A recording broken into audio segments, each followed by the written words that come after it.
Boti na balandinyo sur magazine Yoka Base ba mesana kolanda biso à travers notre émission ya éveil de conscience ya peuple congolais. Izangai Wabino président Marcel nayaka toujours pour na kosala éveil la conscience ya peuple congolais pour na kotali sabino la grandeur ya complot oyo mboka na biso zali victime na yango. Lelo suite na ye na tongo oyo pour na kosola na bino ba imboka ba balanda biso pour na koloba ete nazali ko benga toujours comme d'habitude peuple congolais dans l'ensemble, surtout la jeunesse congolaise, où vous allez constituer 80% de la population Abisso, il y a Mboka Nabisso, il y a 100 millions, tout élément, comme un seul homme, tout faire barrière, na complot Oyo, Mboka Nabisso est sa victime pendant plus de 60 ans. Pour comprendre que Mboka Nabisso pendant plus de 60 ans est sa victime, il y a complot international. Le Congo a été considéré comme un bien sans maître. Congolais Boyebaka, histoire ya Mboka Nabino. Le Congo a été considéré comme un bien sans maître. Yango komona à la tête ya Mboka balinga kocha panafricain d'été, balinga badaye ko lingate un nationaliste à la tête ya Mboka Oyo parce qu'il a commettre en nu va comprendre le plan na bango nyonso contre notre pays. Mboka Oyo souffrir beaucoup pendant plus de 6 décennies lelo likolo ya victime ba baribari Oyo Mboka zo souffrir na partie est ya Mboka na biso. Ba Mboka azo senga bino face à ces complots internationaux totika la munoko rokangamate parce que Mboka Oyo est le seul pays, est le seul mabele Oyo Mboka apesa biso. Pambate héritage moko nzamba pesa na mukili ya libu apesa mutu na mukili ya libuso ezali mabele na ye. Yango monaka Israël ti lelo abunda pona mabele na ye parce que likambo ya mabele ba négociaka yango te. Likambo tali mabele ba négociaka yango te. Lelo Oyo bandongolo misu ya Mboka na biso ba Rwandais bazo tenir à tout prix ko matérialiser ezali plein ya banguna ya ba occidentaux ya ko balkaniser Mboka na biso. Yango tozo senga peuple congolais à l'unanimité la jeunesse congolaise place union sobozwami na ba parti politique boyeba ke complot Oyo ezali contre moi na Mboka Tshisekedi te. Complot Oyo ezali contre IDPS te. Complot Oyo ezali contre la République démocratique du Congo.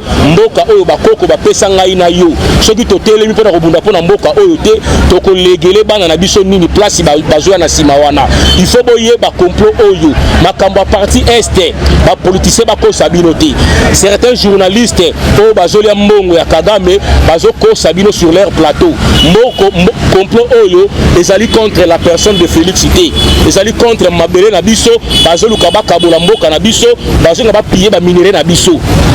Yango na kosenga bino ben fort Oyo chef de l'état zali ko sala ngai na yo to ba ko soutenir ye parce que ben fort zali ko sala même au prix de son sang. Lelo Oyo boyebi makamalo baki na est kuna alobi s'il faut donner ma vie pour que la paix revienne na ko sala yango et c'est un message moko fort alingaka lakisa na ba Mboka ya partie est combien situation wana ezo préoccupé au plus haut niveau même au prix de son sang boyeba que lelo chef na biso a vie na en danger na makambu ya este wana bandeko na ngai to la muka to longwa na ba sentiment jeunesse congolaise to longwa na ba sentiment oyo ba politicien balinga ba kotisa bino politicien moko ko sauver Mboka o sel azalité muta ko sauver Mboka o zali ngai na population congolaise surtout la jeunesse congolaise to longwa na ba prison ba parti politique na biso to longwa na kati ya ba prison ba chef ba parti politique ba kotisi biso to telema to bundela Mboka na biso ailleurs to monde na kati ya Ukraine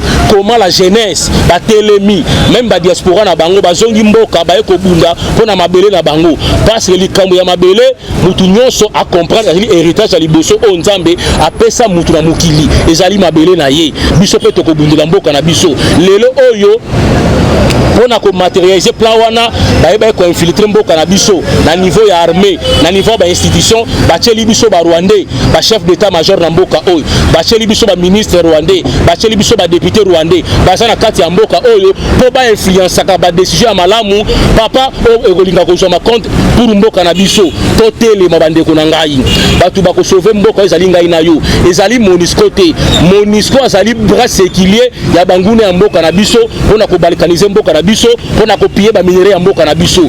Vous pouvez imaginer MONUSCO a plus de 25 ans dans notre pays solution zo makate bazana logistique moko adéquate bazana na expertise militaire. Mais boni pendant 25 ans MONUSCO a incapable ya ko bouter dehors ba groupes armés en mboka na biso. Vous comprendrez que la MONUSCO est complice dans ces complots. Yena zali lisu ya ba mindele o ba lingi ba piller ba kabola mboka na biso. MONUSCO nde lisu na bango. Tant que MONUSCO ozala na mboka oyo bande ko ngai guerre oyo ko silaka jamais. Boyeba eloko oyo. Tant que MONUSCO akozala na mboka na biso, boyeba que guerre oyo ko silate. Boyebi biso ngai na bino. Je crois en 2015 ou 2016 to mona ba char ya MONUSCO et ça là tourne na est to mona ba minerai ya Congo na kata ba char na bango to mona ba armement o ba ravita kana ba groupes armés to tele ma peuple congolais.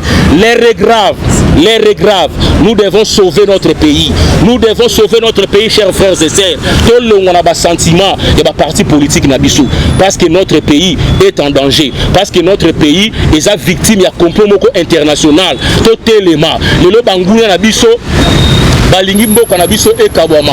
Vous pouvez imaginer dans un pays comme le Rwanda, il y a eu 800 000 morts seulement, babenga yango génocide. Mais au Congo, il y a plus de 12 millions de morts. Si le silence radio, na ba organisation internationaux comme régional, bâtiment ba olobaté. Mais na Ukraine tout le monde comment les voix se sont levées pour crier contre méchanceté à Poutine. Or les alliés méchanceté, c'est eux qui sont plus méchants que Poutine. Vous comprenez? Ce sont les occidentaux basés ennemis à monde entier. Ce ne sont pas Poutine.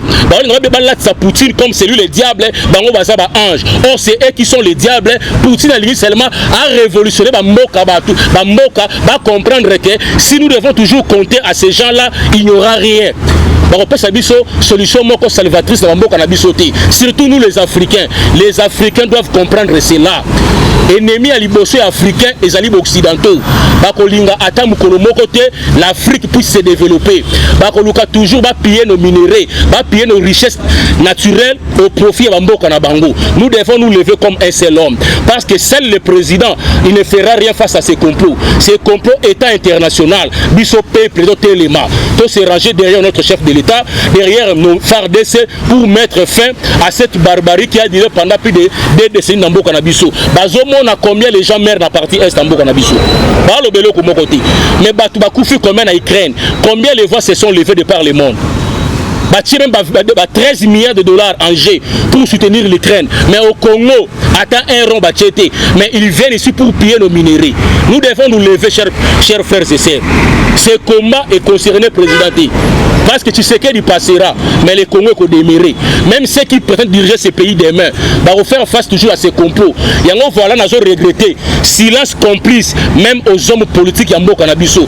Et ils pensent que ces complots, c'est contre Félix Tshisekedi. Ils ont rêvé. Complot, c'est face au Congo, qu'eux prétendent diriger demain.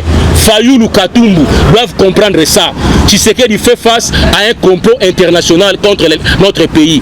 Étant le premier citoyen, il y a un moment à tous les moyens, son énergie pour mettre fin à ces complots. Mais aussi, au peuple congolais, tout élément, tout dénoncer ces complots. Eux, alliés, la diaspora congolaise, partout, vous devez dénoncer ces complots internationaux auxquels notre pays est victime pendant plus de 5 décennies. Tout ça à cause de nos minéraux. Tout ça à cause de nos minéraux. Vous pouvez imaginer dans notre pays, les lobes à dessin. Vous comprenez? Ils ont une forme, il y a balkanisation, Congo par bateau, pendant 18 ans. Basali ba gonflé, baton d'ici les Rwandais dans la partie est, notamment dans le territoire de Minembwe. Les Rwandais ont commis ébélé. Ils ont une forme, ils déclarer autonomie dans Bango. C'est ça la vérité. Vous comprenez? Nous devons mettre fin, toto barré. Et le Kowana, parce que les Rwandais sont majoritaires dans Minombe par rapport à les autochtones et les Congolais. Tout ça, lobby, c'est l'autonomie dans Bango. C'est ça leur jet. Comme ils réussissent à balkaniser le Congo, ils ont une autre forme de balkaniser le Congo. Les lots Érythrée et Outanakatia, Yamokani. Tout le peuple congolais. C'est ça la vérité. Je vous dis, l'inconscience collective de Bimbo Kanabissou. nos dirigeants, la plupart sont des inconscients. Les dirigeants que nous sommes, peuple congolais, les inconscients, tous comprendre que Téner y habite à partie est. Voilà pourquoi le lot va distraire biso toujours la distraction de la jeunesse congolaise pour tout qui par politique en Mboka Nabisoté. Or, le vrai problème en Mboka Nabiso, c'est le problème de la balkanisation en Mboka Nabiso. La jeunesse faut battre l'élément, tout changer le narratif, tout élément, tout bimanakati a inconscience ouana, oh bah politicien bah contre sa jeunesse congolaise. So batangi jeunesse congolaise, bah bien quand la kata Milangwa, la kata Basi, la kata Buzoba, tout élément comme un seul homme pour faire face à ces complots internationaux auxquels notre pays est victime pendant plus de 6 décennies. Bamindele to Hollanda ba repère sa biso solution mon côté na makambo est parce que tant aux hommes on a bamindele à chaque fois bazo senga chef de l'État négocier avec les M23, cela sous-entend que le chef de l'État à prendre en compte cahier des charges à M23. C'est ça leur mission. Or, cahier des charges à l'Obinini, il faut les intégrer au sein de FARDC, chose que les chefs avaient rejeté catégoriquement. Et que cela m'a sous-souté. Trop c'est trop. Nous en avons marre avec le même recette pendant 28 ans. Nous en avons marre. Les revenus totaux, ma peuple congolais. Tout ça de côté nos tendances. Mettons de côté nos tendances politiques. Parce qu'aucun chef de la parti politique a sauvé Mboka Oul. J'ai dit aucun. C'est nous, peuple congolais. Ceux qui ont télémis. Tout ça comme une bombe atomique. Nous va se rendre compte que notre complot, peuple congolais, à comprendre Yango. Mais je suis vraiment désolé de constater, même les journalistes qui sont censés informer le peuple, bazaba ignorant. C'est ça le problème. Au commande de la plateau na bango, mais les choses sérieuses concernant notre pays, voilà, j'en appelle à la conscience, même de nos journalistes. Bolamouka, le pays n'appartient pas à Félix Tshisekedi. Tshisekedi passera demain. Les Congolais ko demeuré. Mais yebisanga mboka nini o tokotika na yango. Lelo Oyo, na partie est na biso. Lelo Oyo, ils sont occupés par les étrangers. Qu'on se le dise. C'est un sujet tabou pour le dire. Le Congo est envahi par les Rwandais aujourd'hui. C'est ça la vérité. Dans nos institutions, il y a des Rwandais. Il y a des Rwandais qui occupent des fonctions d'État. Dans notre armée, la même chose. On a plus ou moins 39 généraux rwandais qui occupent des fonctions de la armée Nabissou. C'est ça la complicité. Basala Kiango a dessein pour fragiliser notre armée, pour piller les minéraux Nabisso, pour balkaniser Mboka Nabisso, parce que nos frères de sont impuissantes face à leur puissance. C'est ça la vérité. Les Congolais, tout la mouka. Pour comprendre que non, Makambu, c'est que ils ont pour la famille na été. Ils ont pour l'intérêt dans l'Aïnaïou. Malheureusement, les politiciens congolais, eux les préoccupent par le pouvoir pour le pouvoir. C'est ça le problème. Personne d'entre eux a une vision pour le Congo. Personne. Personne. Voilà pourquoi j'en appelle le peuple congolais, l'éveil à conscience du peuple congolais. Partout besoin mis, beauté les mains. Mboka Nabiso est en danger. Le pays est en danger. Les chefs seuls ne fera rien.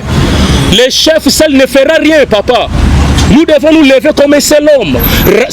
Ranger derrière lui. Vous comprenez? Tous les matières premières. Oh, bah c'est la téléphone. Oh, bah c'est la laptop. Et où t'as un Congo? Tranquillité. C'est ça le problème.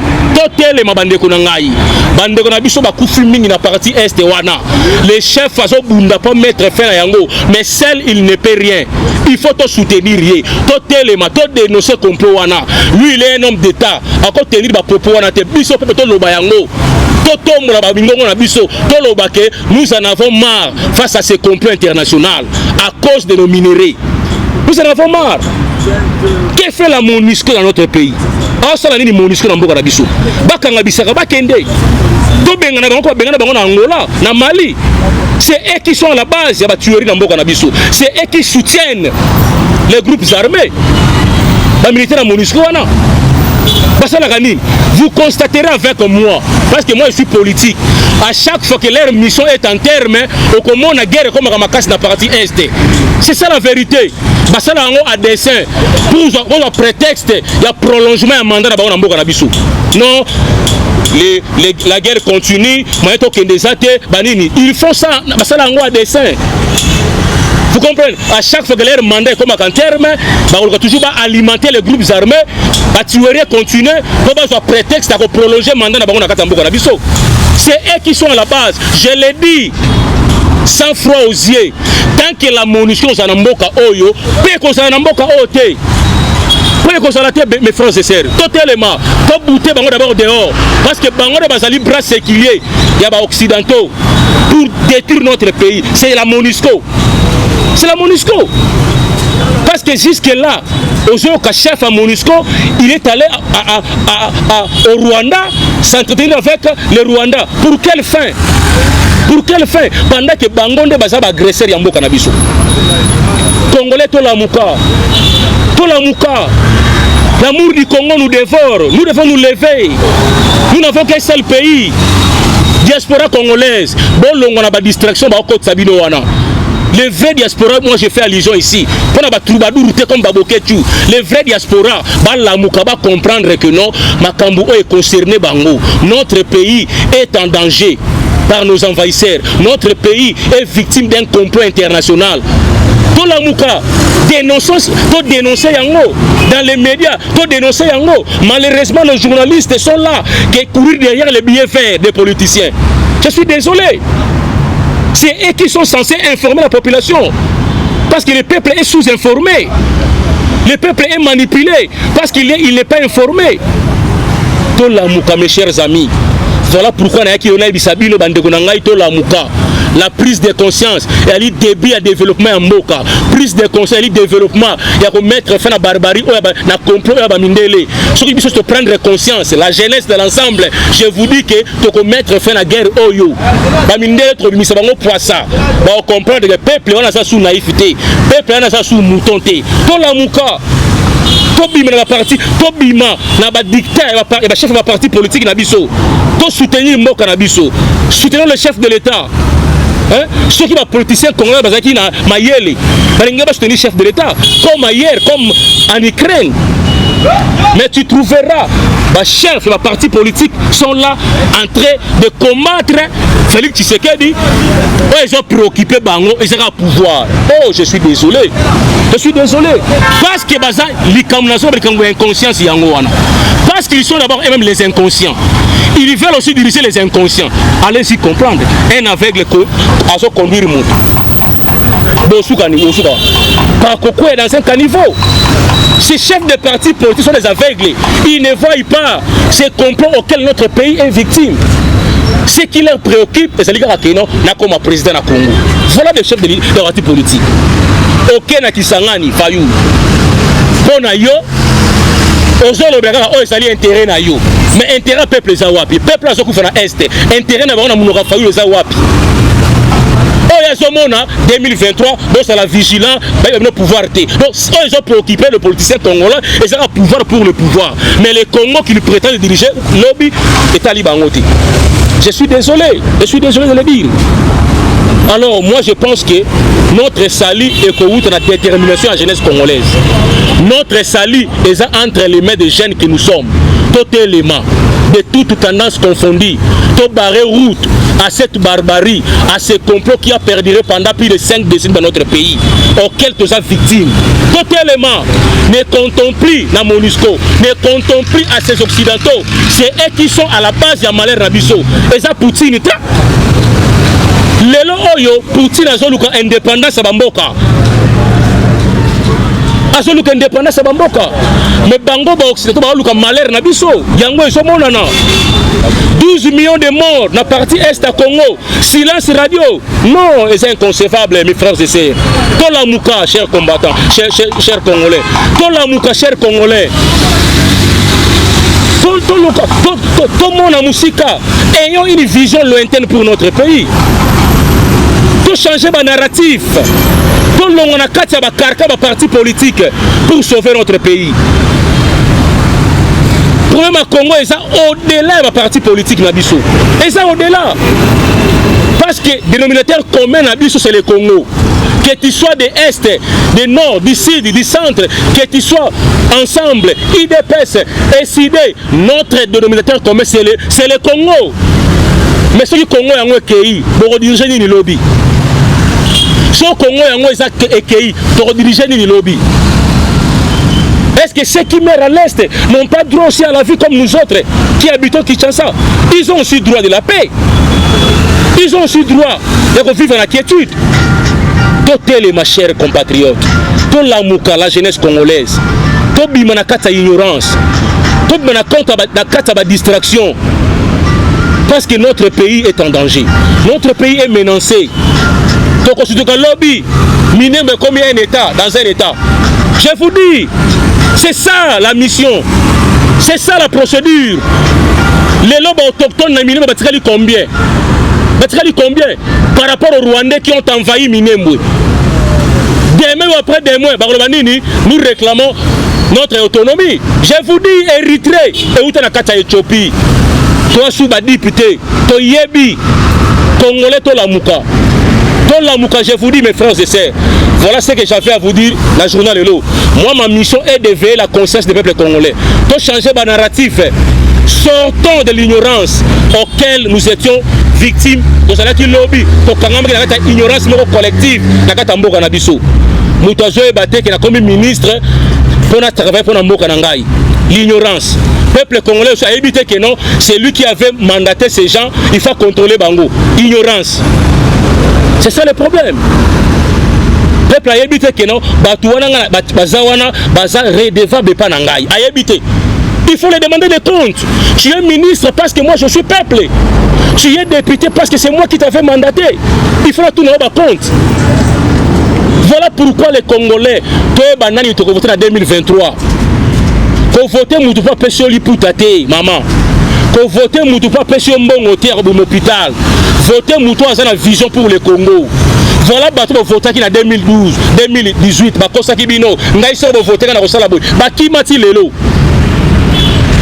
2023 va voter. Soit mon Moutou Aélio Lipa, Aélio Mbongo, lien qu'on voter. Voter Moutoupa à la vision pour le Congo. Tous ces députés sont complices. Il va voter loi Nini, intérêt à Mbokati Lelo. Il y a des lois qui doivent être votées. Il faut qu'on change la loi, qu'on ça réforme. Il y a des lois dans le mais il y a des lois. Les lois institutions en Mboka, oh, ils sont budgétivores. Ce sont les députés qui doivent voter la nouvelle loi pour ça, la réforme de la loi. Pour que Mbongo ait bénéficié du peuple congolais. Mais ça, il y a des intérêts dans le Bango, il y a invisible dans le Katuana, il touche des $10 000 sans compter invisible dans le député. On va pas savoir combien. Mais demain, il y a un lobby, bon voter à Pessioli Pouta. Bon voter, je vous dis. Ne les votez pas ces députés. Bon voter, il y a certains députés de l'Est au bazar en connivence dans les groupes armés. Mais le peuple on a voté à l'Est, mais bon, mais vous voyez qu'on s'est dans l'Assemblée nationale. Ce n'est pas normal. Bon voter Bangote, chers combattants, chers Congolais. Si vous êtes en 2023, bon voter Bangote. Bon voter Baoyo, vous avez un projet pour le Congo. Si vous êtes en Liputa, Elio Mbongo, Lia Yango Zambongo Mboka. Mais bon voter Bangote. Donc on a qui voter. Ceux qui ont des visions pour le Congo, ils vont voter Bangoana. Bon voter tous ces aventuriers, pour leurs propres intérêts. Bon voter la criminalité, nos frères de l'Est sont des criminels. On va voter à la base à Malher Nabino. Ils sont là à l'Assemblée nationale. Mais ils ont des groupes armés à l'Est. Voilà ce que j'avais à vous dire, chers compatriotes. Pour un problème, il y a François Béat, ne vous en faites pas. Bah, quitter François Béaté. La loi, la justice, les droits, et ça n'a pas principe. Lorsque les avocats sont partis, il y a accusé, par réquisé juge, c'est de leur droit. Pour Bangba qui va estimer que juge Wana a garanti les moyens de défense. Par réquisé, juge Wana, et c'est maintenant. Dans la juridiction, on va changer le juge Moussoussou pour continuer le procès à François Béat. Mais François Béat n'est pas acquitté. Comme certains disent, il n'est pas acquitté. La PCP liberté provisoire. Parce que quand on appelle ça liberté provisoire, cela relève de la compétence du juge instructeur et à dossier. Ce qu'on estime que sa fuite n'est pas à craindre. Son adresse est connue. Tout ça, à côté, ça y est, liberté provisoire. Mais pour la cas François Beya, moi je pense que sa faute est à craindre, parce que ça n'est jamais liberté provisoire. Il sera là pour entendre jusqu'à ce que ceux qui vont condamner, il sera condamné. Donc moi je pense que c'est ça. Par rapport à Zoé Kabila, je voulais un peu marteler sur ça. Zoé Kabila n'a pas de leçons à nous donner. Son frère Kabila a dirigé ce pays pendant 18 ans. Il n'a respecté aucune disposition. Il y a constitution en Mbokao. Aucune disposition. Même la gratuité. Ezali l'article 43 de la constitution a respecté un autre. Et les lois de Zoé Kabila au Bimipe, c'est respect à la constitution. Messieurs, tu dois avoir honte d'abord. Est-ce que dans un pays des hommes normaux, toi tu peux être gouverneur Yambokao? Parce que Congolais, certains Congolais sont des naïfs. Est-ce que toi tu as des compétences? Tu as l'intelligence à diriger ma province comme la Tanganyika? Ezali insulte le peuple congolais. Ezali insulte. Voilà, aujourd'hui tu sors du néant pour dire des bêtises que non, le respect à la constitution. Pendant que ton frère a dirigé ce pays pendant 18 ans, a respecté aucune disposition à la constitution. Alors, Fandanier, parce que bien de détruire Mbokao. Bien de détruire Mbokao, Mbokao n'a état au Zoé Kabila. Donc tu n'as pas de leçons à donner aux gens. Et puis tu n'es même pas digne de dire des bêtises aux gens dans la média. Donc moi je pense que certaines personnes, tu étais aux affaires, ton frère était aux affaires dans Mboka Oyo, ton mon à disposition pour respecter la Mboka Oyo la constitution. En commençant par l'article 43, au EPC congolais, mais c'est dans la constitution Mboka Oyo. Il a fallu Tshisekedi Aya dans Mboka Oyo, respecter à la lettre pour récupérer 4 millions d'enfants. Au Basalaki na hors circuit éducationnel. Le lobana wana ba zomi na circuit éducationnel, babandi kotanga grâce à gratuité. Oh bino na frère na yo bo bafuaki yango pendant 18 ans. Alors Vandanier messieurs, Vandanier tu n'as pas de leçons à donner aux gens. Parce que bino de détruire Mboka pendant 18 ans. Vous à la base de la destruction Mboka pendant 18 ans. Vous, les FCC, les PPRD. Bonne leçon on peut s'abattre. Bonne leçon te bon Vandanier. Bino de Chimboka oyona na esika otokomi. Boko Chimboka ona sika otokomi. Bino FCC na M23 na PPRD. Toi Zoé, bino na FCC. Et le peuple a souffrir. Le peuple a souffrir du corona bino. Pendant que le Congo est un minéré, Congo est un nyonso. Mais bino pour cela qui wana pendant 10 ans pour ça il n'a nini. Alors messieurs, taisez-vous. Chose à l'heure le battre, fan de la pongi. Bota la ndenge Tshisekedi a eu initiative, na volonté à communiquer Mboka, on a les boulots beaucoup de gens pendant 18 ans. Donc moi je pense, j'aimerais vous passer mon numéro. Je suis là toujours pour éveiller conscience à peuple congolais. C'est ça, parce que l'amour du Congo me dévore. Parce que le seul héritage, nous avons fait ça à Liboso, et ça m'a belé Oyo. Vous comprenez? Au-delà de la considération Moussoussou, nous devons défendre notre terre. C'est la terre que nous allons léguer à nos enfants. Et c'est là où nous soutenons. Même les Congolais font du poto, ma belle non yango. Papa non maman bazali awa. Bako no bazali abande no bazali awa. Problème eux ils ont préoccupé yo. Totalement. Chers compatriotes, partout vos amis. Ma mission est d'éveiller à conscience à peuple congolais. Surtout à jeunesse. C'est ça ma mission. Parce que la prise de conscience est le premier élément déclencheur du développement à Mboka. Et ça, premier élément, il y a qu'à mettre fin à comprendre sur lequel notre pays est victime. Et ça, prise de conscience. Voilà pourquoi on a éveillé conscience à peuple congolais. Mais tu as limité les moyens. Nous sommes limités par les moyens. Donc, c'est dans la baie. Parce que c'est là. La mission autorisée à ça, pour éveiller conscience à peuple congolais, va soutenir les biso, va soutenir les biso dans les moyens, et que c'est la malamou. Parce que nous-mêmes, nous serons limités dans les moyens. Il faut qu'on quitte. Là, si les jeunes Bazali, dans l'association, côté à Bango, il nous faut des moyens. Mais tout ça limité dans les moyens. Congolais ont touché dans Moussala Auto Sala. Congolais ont Moussala Auto Sala à comprendre yango, bocha biso maboko, tokope sa numéro, o bolingi bo atteindre biso par ce numéro, tu as besoin de soutien à bino, physique, moral, ba conseil na bino, on a besoin financier pour aider Bissot, ma chère Congolais. Mon numéro c'est le plus 243 81 52 99 123. Plus 243 81 52 99 123. C'est le président Marcel. Bye bye, à la prochaine. Principe Nayango. Lorsque les avocats sont partis, il y a accusé, par réquisé juge, c'est de leur droit.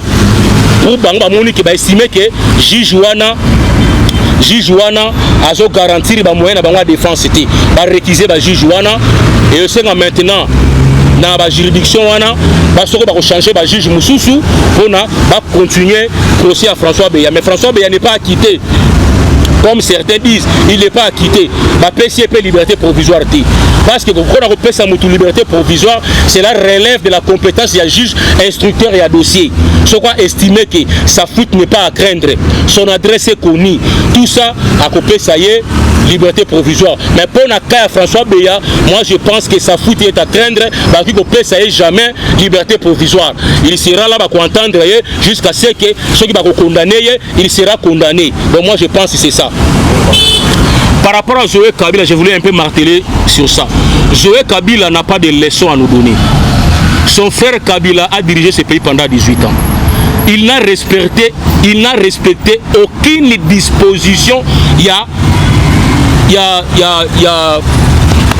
a constitution en Mokao. Aucune disposition. Même la gratuité. Et ça lit l'article 43 de la Constitution, la a respecté un autre. Et les lois de Joël Kabila, au BIMIP, c'est un respect à la Constitution. Messieurs, tu dois avoir honte d'abord. Est-ce que dans un pays des hommes normaux, toi tu peux être gouverneur Yamboka haut? Parce que certains Congolais sont des naïfs. Est-ce que toi tu as des compétences? Tu as l'intelligence à diriger ma province comme Yatanganika? Et ça insulte le peuple congolais. Et ça insulte. Voilà, aujourd'hui, tu sors du néant pour dire des bêtises que non, le respect à la Constitution. Pendant que ton frère a dirigé ce pays pendant 18 ans, en respectant aucune disposition à la Constitution. Alors, Fandanier, parce que bien de détruire Mboka O. Bien de détruire Mboka O, si Mboka O n'a état au Joël Kabila. Donc tu n'as pas de leçons à donner aux gens. Et puis tu n'es même pas digne de dire des bêtises aux gens dans la média. Donc moi je pense que certaines personnes, tu étais aux affaires, ton frère était aux affaires dans Mboka Oyo, ton mon à disposition mon côté pour respecter la Mboka Oyo la Constitution. En commençant par l'article 43, au EPC congolais, banamiki batanga ofele. Bon ça là un côté. Mais c'est dans la Constitution Mboka Oyo. Il a fallu Tshisekedi aya na Mboka Oyo, abana ko respecter yango à la lettre. Pour récupérer 4 millions d'enfants au Basalaki na hors circuit éducationnel. Le lobana wana ba zomi na circuit éducationnel, ba bandi ko tanga grâce à gratuité. Oyo bino na frère na yo bo bafuaki yango pendant 18 ans. Alors Vandanier messieurs, Vandanier tu n'as pas de leçons à donner aux gens. Parce que bino de détruire Mboka pendant 18 ans. Bon ça à la base la destruction Mboka pendant 18 ans. Vous les FCC, les PPRD. Bonne leçon on peut s'abattre. Bonne leçon te bon Vandanier. Bino de Mboka oyo na esika otokomi. Boko Mboka oyo na esika otokomi. Bino FCC na M23 na PPRD. Toi Zoé, bino na FCC. Le peuple a souffrir. Le peuple a souffrir du corona bino. Pendant que le Congo est un minéré, Congo est un nyonso. Mais bino pour cela qui wana pendant 10 ans, ça il n'a nini. Alors messieurs, taisez-vous. Chose à l'heure le battre, fan de la pongi. Bota ndenge Tshisekedi a eu initiative, na volonté à communiquer Mboka, on a les boulots beaucoup de gens pendant 18 ans. Donc moi je pense, j'aimerais vous passer mon numéro. Je suis là toujours pour éveiller conscience à peuple congolais. C'est ça, parce que l'amour du Congo me dévore. Parce que le seul héritage, nous avons fait ça à Liboso, et ça m'a belé Oyo. Vous comprenez? Au-delà de la considération Moussoussou, nous devons défendre notre terre. C'est la terre que nous allons léguer à nos enfants. Et c'est là où nous soutenons. Même les Congolais font une poto, ma belle n'a pas eu. Papa nous maman basali awa, papa nous basali awa, nous basali awa. Problème ils ont préoccupé yo. Totalement, chers compatriotes, partout vos amis. Ma mission est d'éveiller à conscience à peuple congolais, surtout à jeunesse. C'est ça ma mission. Parce que la prise de conscience est le premier élément déclencheur du développement en Moka. Et c'est le premier élément, il y a mettre fin à comprendre sur lequel notre pays est victime. Et c'est la prise de conscience. Voilà pourquoi on a éveillé conscience à peuple congolais. Mais on a limité les moyens. Nous sommes limités par les moyens. Donc, c'est dans la mission aujourd'hui à Kosala pour éveiller conscience à peuple congolais. Va soutenir Bisso, va soutenir Bisso dans les moyens et Kosala Malamu. Parce que nous-mêmes, nous sommes limités dans les moyens. Il faut qu'on quitte là, si les jeunes Bazali, dans l'association, côté à Bango, il nous faut des moyens. Mais tout ça limité dans les moyens. Congolais ont touché dans Moussala Oto Sala. Congolais ont Moussala Oto Sala à comprendre yango, bocha biso maboko, tokopé sa numéro, au bolingi bo atteindre biso par ce numéro, on a besoin de soutien à bino, physique, moral, ba conseil na bino, on a besoin financier, pour aider biso ma chère Congolais. Mon numéro c'est le plus 243 81 52 99 123 plus 243 81 52 99 123. C'est le président Marcel. Bye bye, à la prochaine.